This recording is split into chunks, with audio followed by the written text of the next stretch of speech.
Lettre numéro 28. Les erreurs modernes. Pie XII, Humani Generis.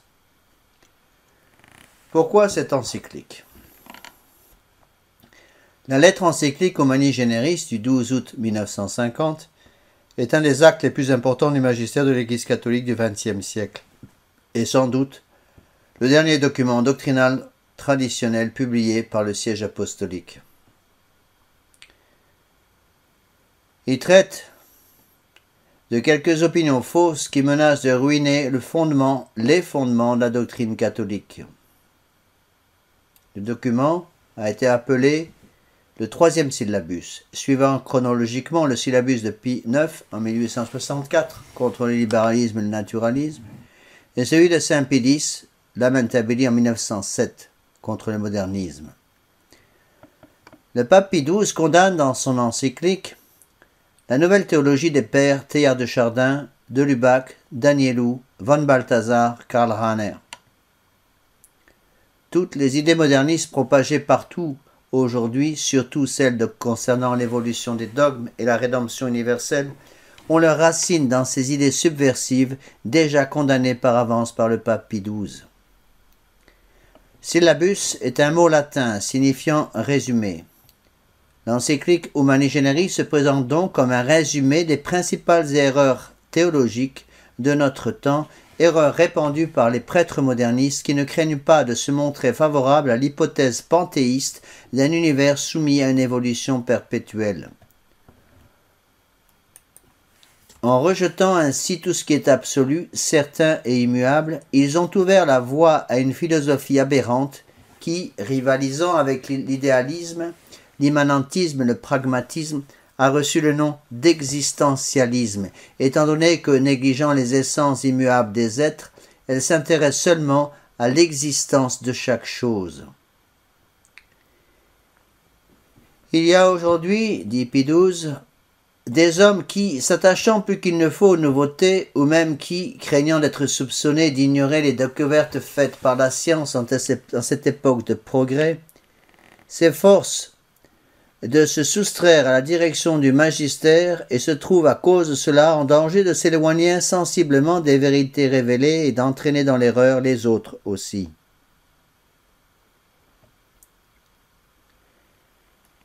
Les racines de ces erreurs. L'existentialisme, dont parle le pape Pie XII, n'est rien d'autre qu'une partie de ce grand égout collecteur de toutes les hérésies déjà condamnées par Saint Pie X en 1907 sous le nom de modernisme. La racine du modernisme est le subjectivisme, fausse philosophie qui soumet l'objet de la connaissance au libre arbitre de la conscience individuelle, détruisant ainsi l'objectivité de la connaissance. Pie XII donne les signes par lesquels on peut reconnaître les prêtres modernistes. Premièrement, un grand orgueil, se traduisant par le mépris de toute autorité divine ou ecclésiastique. L'esprit d'indépendance est là, je ne servirai pas. Les amateurs de nouveautés passent facilement du mépris de la théologie scolastique au manque d'égard et même au mépris du magistère de l'Église, présenté par eux comme un empêchement au progrès et un obstacle pour la science. Deuxièmement, la passion pour les nouveautés et l'esprit démocratique. Ces doctrines se glissent déjà chez plusieurs prêtres entraînés dans l'erreur par un zèle des âmes inconsidérées ou une science fausse. Il n'est pas étonnant que ces nouveautés aient déjà produit des fruits empoisonnés dans toutes les parties de la théologie. Troisièmement, ignorance et rejet de la philosophie et de la théologie de saint Thomas d'Aquin. Il faut extrêmement déplorer que cette philosophie soit aujourd'hui méprisée de certains qui osent imprudemment la déclarer vieillie en sa forme, rationaliste en son procédé de pensée et qui ne répond plus à notre culture et à nos besoins. Ils disent que la philosophie de saint Thomas n'est qu'une philosophie des essences immuables, tandis que l'esprit humain d'aujourd'hui doit considérer l'existence, les êtres singuliers, la vie toujours changeante.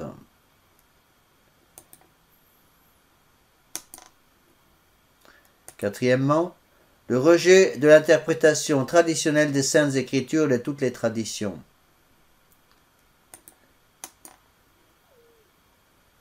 Ils méprisent le magistère de l'Église, institué par le Christ, notre Seigneur, pour conserver les vérités divinement révélées et les interpréter.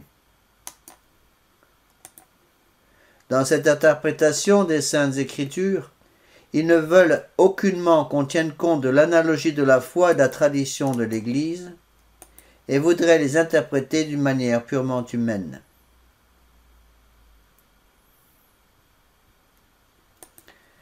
Principales conséquences de ces erreurs.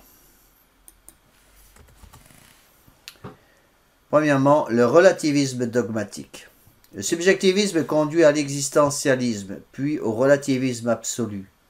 La vérité n'existe plus de façon objective, mais est relative et doit donc s'adapter subjectivement à chaque individu. C'est du personnalisme. Chaque personne fait et a sa propre vérité. Les dogmes de la foi devraient donc être adaptés aux mentalités modernes. En fait, ces dogmes ne sont même plus nécessaires puisque l'homme devient son propre Dieu. Il est évident que ces opinions contiennent un relativisme dogmatique. Ils veulent libérer le dogme de la manière de s'exprimer en usage dans l'Église depuis longtemps. C'est faire du dogme lui-même comme un roseau agité par le vent. Ils espèrent ainsi que le dogme, dépouillé des éléments qu'ils appellent extrinsèques à la révélation, puisse être avec fruit comparé aux opinions de ceux qui se sont séparés de l'unité de l'Église, ce qui permettrait d'arriver petit à petit à l'assimilation du dogme catholique avec les idées des dissidents. Prenons un exemple pratique qui puisse expliquer cette idée hérétique de l'évolution des dogmes ou relativisme dogmatique. En 1864, le pape Pie IX, dans son encyclique Quanta Cura, condamne ex cathedra, c'est-à-dire de façon infaillible, la doctrine de la liberté de conscience.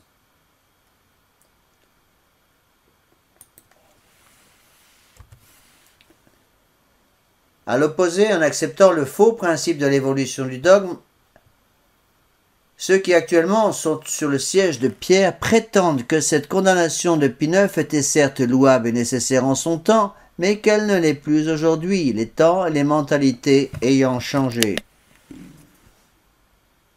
Inutile de préciser que cette façon de renier le passé en relativisant la vérité détruit au passage le dogme de l'infaillibilité pontificale. Deuxièmement,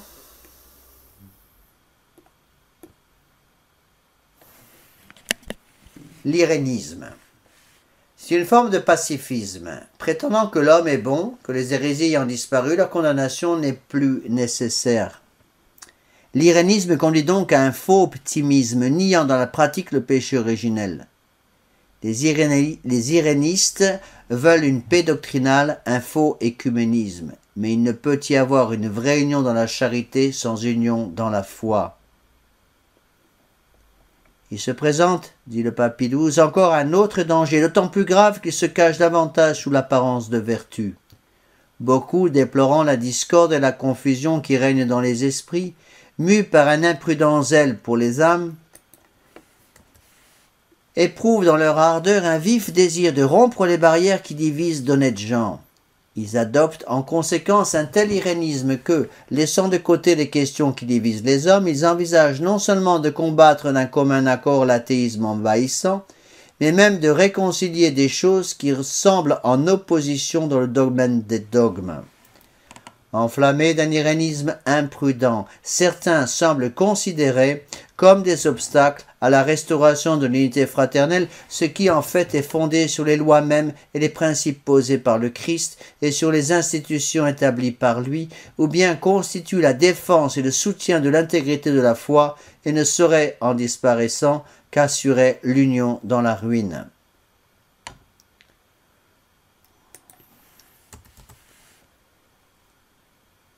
Autre conséquence de ces fausses doctrines.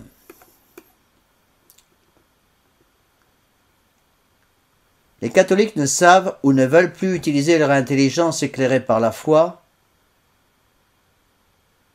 Ils peuvent se tromper aisément par les fausses idées nouvelles. Pie XII évoque rapidement certaines d'entre elles. L'évolutionnisme. Il y en a qui acceptent sans prudence ni discernement le système évolutionniste et qui ne craignent pas dès lors de se montrer favorables à l'hypothèse moniste et panthéiste d'un univers soumis à une évolution perpétuelle. Si la vérité objective n'existe plus, tout peut alors changer selon les circonstances et l'opinion publique.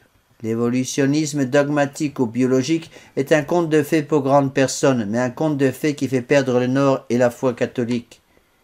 Si l'homme descend d'un grand singe vert africain au résultat de la collision de deux molécules après le Big Bang, Dieu peut alors tranquillement être mis de côté. Deuxièmement, le communisme. L'hypothèse évolutionniste sert aux dirigeants communistes pour propager plus efficacement et mettre en pratique leur matérialisme dialectique et faire ainsi disparaître des esprits toute notion de Dieu. Troisièmement, l'historicisme. À cela s'ajoute un faux historicisme qui, s'attachant aux seuls événements de la vie humaine, renverse les fondements de toute vérité, de toute loi absolue en ce qui concerne tant la philosophie que les dogmes chrétiens eux-mêmes. L'historicisme n'est rien d'autre qu'une tentation sous apparence de bien. Quatrièmement, l'écuménisme. Certains espèrent qu'un dogme dépouillé permettrait d'arriver petit à petit à l'assimilation du dogme catholique avec les idées des dissidents. Toutes les opinions deviendraient ainsi respectables, quelles qu'elles soient, même si elles vont contre la loi divine. La conscience humaine et les droits de l'homme seraient placés au-dessus des droits de Dieu. Cinquièmement, le polygénisme. Cette doctrine fausse soutient ou bien qu'il y a eu sur la terre après Adam de vrais hommes qui ne descendent pas de lui par génération naturelle, comme du premier père de tous, ou bien qu'Adam désigne l'ensemble de ses multiples premiers pères. Il faut aussi déplorer certaines manières, beaucoup trop libres, d'interpréter les livres historiques de l'Ancien Testament.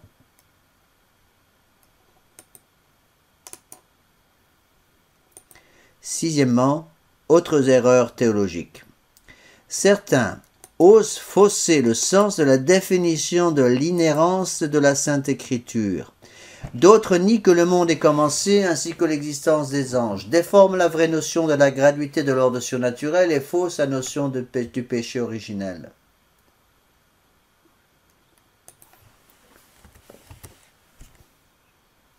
Il s'en trouve pour soutenir que la doctrine de la transsubstantiation est fondée sur une notion vieillie de la substance et doit être corrigée de telle sorte que la présence réelle du Christ dans la Sainte Eucharistie se réduise à une sorte de symbolisme. Quelques-uns réduisent à une vaine formule la nécessité d'appartenir à l'Église catholique pour arriver au salut éternel, alors que d'autres n'admettent pas le caractère rationnel des signes de crédibilité de la foi catholique. On peut constater que toutes les élucubrations théologiques issues du Concile pastoral Vatican II, prêchées aujourd'hui à Rome et par la plupart des évêques, avait déjà été condamné très clairement par le pape Pie XII en 1950, reprenant en fait toutes les anciennes condamnations des grands papes, surtout Pie IX et Saint Pie X. Les erreurs sont toujours les mêmes, elles se contentent de changer de masque. Conclusion. L'Église catholique ne donne pas la liberté de choisir ce qui plaît ou ce que l'on veut parmi ses dogmes. Si quelqu'un nie un seul dogme de la foi catholique, il n'est plus catholique.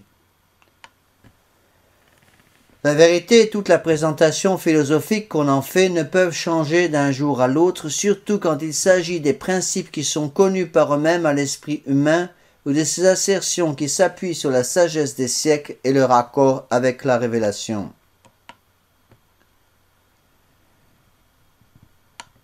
Que les catholiques n'embrassent donc pas avec précipitation et légèreté toutes les nouveautés du jour par crainte de perdre la vérité qu'ils possèdent ou de la contaminer avec de grands risques pour la foi elle-même. Qu'on ne soutienne point de doctrines de ce genre dans les classes, dans les réunions ou par quelque écrit que ce soit, ni qu'on les enseigne aux clercs ou aux fidèles. Notre devoir est ainsi clairement tracé. D'abord tomber à genoux et prier. Le chapelet quotidien, la méditation, les sacrements et l'exercice de Saint Ignace au moins une fois tous les 2 ans. Étudier le magistère traditionnel de l'Église catholique, le catéchisme du Concile de Trente et les grandes encycliques pontificales d'avant 1958, date de la mort du pape Pie XII. Tout dévoué en notre Seigneur Jésus-Christ et sa Sainte Mère.